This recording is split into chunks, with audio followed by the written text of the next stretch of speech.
आखिरी गेंद पर रोमांच के बाद रवि बिश्नोई का वो कूद जाना, आवेश खान का उठा के हेलमेट पटक देना या गौतम गंभीर का चेन्नई क्राउड को कहना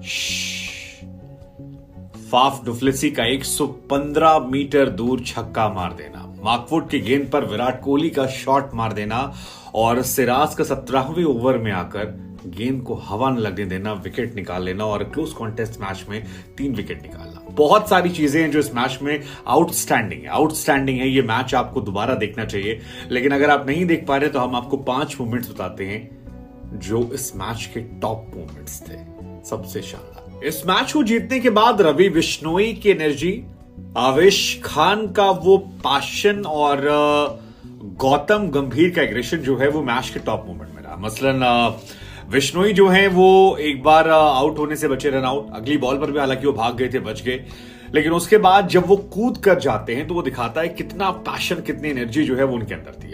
दूसरा जो था वो आवेश खान भाई साहब, मैच में उन्होंने खूब उनकी पिटाई हुई, एक बॉल खेलने पाए, उसमें बल्ले में गेंद नहीं लगी, लेकिन क्योंकि मैच वो जीत गए थे तो उन्होंने हेलमेट उठा के जो चेन्नई के क्राउड के सामने पटका, मसलन ये देखने को नहीं मिलता है। तो ये एक मैच का बड़ा मूवमेंट था। ऑकवर्ड भी कुछ लोगों के लिए, कुछ लोगों के लिए बहुत ही एनर्जेटिक पैशनेट मूवमेंट है और कुछ लोगों के लिए थोड़ा सा नागवार गुजरने वाला कि यार ये अच्छी बात नहीं है। लेकिन गौतम गंभीर का एक्सप्रेशन जो था वो भी बहुत वायरल हो रहा है, जिसमें गंभीर चेन्नई क्राउड को कहते हैं हाँ, क्योंकि चेन्नई की क्राउड जो है वो बिल्कुल आरसीबी को लेकर पागल है। 1.8 CR लोग जो हैं वो देख रहे थे मैच को, स्टेडियम जो है वो खचाखच भरा हुआ था, मोबाइल से लेकर ग्राउंड तक सब फुल पैक, और उसमें रन बहुत कम बचे थे, लेकिन उसके बावजूद आरसीबी जोश हर तरफ सुनाई पड़ा था। और ऐसे में जब आरसीबी हार जाती है और गौतम गंभीर वो पागलपन वाला जोश दिखाते हैं, क्योंकि धोनी और विराट कोहली खिलाफ से उनका वैसे भी रिश्ता है, फिर वो एक्सप्रेशन। अगला मोमेंट जो बहुत चर्चा के केंद्र में रहा वो रहा हर्षल पटेल का। हर्षल पटेल वैसे तो बड़े अनफॉर्चुनेट रहे, 3 ओवर में खूब उनकी पिटाई हुई, चौथा ओवर जो था उसमें उनकी किस्मत ने साथ नहीं दिया। वो तेज गेंद लेकर आते हैं और अजीबो गरीब तरीके से बिश्नोई को आउट करने की कोशिश करते हैं। अब उसके बाद मीम्स की बौछार आ गई है, सच में। सबसे ज्यादा मीम्स तो जो है वो अश्विन को लेकर बन रहे हैं कि अश्विन की फोटो लगा दी और कह रहे हैं कि क्या गुंडा बनेगा रे तू। हर्षल पटेल की हालांकि बहुत ज्यादा ट्रोलिंग भी हो रही है, क्योंकि वो जितने मैचेस खेल रहे हैं तकरीबन 11 सवा 11 के एवरेज से उन्होंने रन दिए हर मैच में, और ये बहुत पिटाई उनकी है। कहना गलत नहीं हुआ कि रविंद्र जडेजा ने जब से उन्हें पीटा है तब से इंडियन टीम में वो पिटे, बाहर हो गए, उसके बाद आईपीएल में भी उनका जलवा जो है नहीं है। हालांकि आपको जानकर हैरानी होगी कि वो जो बॉल उन्होंने स्टंप पर मारी थी, उसके अगली बॉल पर भी रवि बिश्नोई फुर्र से निकल गए थे। तो अगर हर्षल पटेल का प्रेजेंस ऑफ माइंड अच्छा होता तो अगली बॉल पर भी वो आउट कर सकते थे।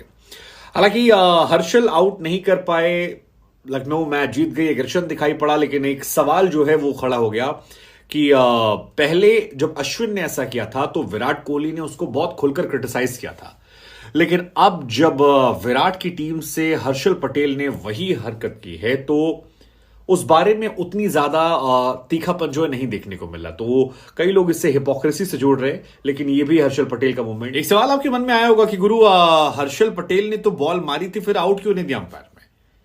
तो उसका रीजन ये था कि हर्षल पटेल ने पहले अटेम्प्ट में नहीं मारा, उसके बाद दोबारा थ्रो मारा, और नियम ये कहते हैं कि अगर आप गेंद फेंकने के पहले अटेम्प्ट में आउट नहीं करते हैं और तो आप थ्रो नहीं कर सकते, और हर्षल पटेल ने थ्रो किया था जिसके चक्कर में आउट नहीं मिला।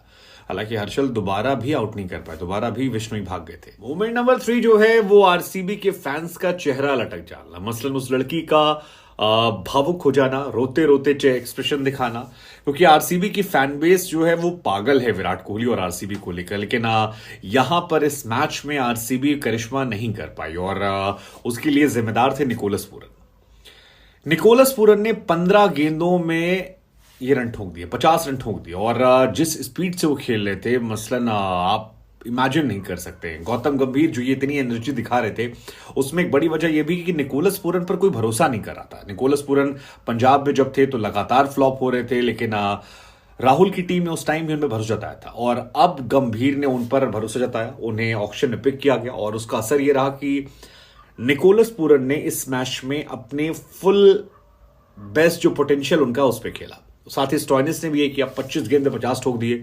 और इन दोनों की वजह से जो मायूस चेहरे नजर आ रहे हैं आरसीबी खेमे में, वो मेरे ख्याल से एक बड़ा मूवमेंट है, क्योंकि आरसीबी के प्रशंसकों को लगा था कि यार 23-24 बार हमने 200 प्लस बना दिया, हम हर मैच में 200 प्लस बनाते हैं। हालांकि आरसीबी के साथ ये रहा है, आरसीबी के बल्लेबाज जो हैं वो 200 ठोक देते हैं और गेंदबाज जो हैं वो आके वही कर देते हैं। और उसी वजह से ये जो उतरे हुए चेहरे हैं ये लगातार देखने को मिल रहे हैं, और इन्हें भी आप एक बड़ा मूवमेंट मान सकते हैं, क्योंकि आज उन्हें लगा था हम जीत जाएंगे, लेकिन फिर आखिर में उदासी। अगला मूवमेंट जो था वो केजीएफ को लेकर था। Virat Kohli, K for Kohli, G for Glenn Maxwell और F for Faf du Plessis. Virat Kohli ने शानदार बल्लेबाजी की, मैक्सवेल ने शानदार बल्लेबाजी की, डु प्लेसी ने शानदार बल्लेबाजी की, लेकिन इस शानदार बल्लेबाजी के बीच में एक तो ये केजीएफ बड़ा ट्रेंड में रहा, तो ये मेरे लिए अगला मूवमेंट है, क्योंकि एक जमाने में क्रिस गेल, विराट कोहली और एबी डिविलियर्स हुआ करते थे, और नया जो है वो मैक्सवेल, डु प्लेसी। हालांकि डु प्लेसी 38 साल के हैं, लेकिन वो लाजवाब फॉर्म में, और साथ में विराट कोहली, ये तीनों हैं।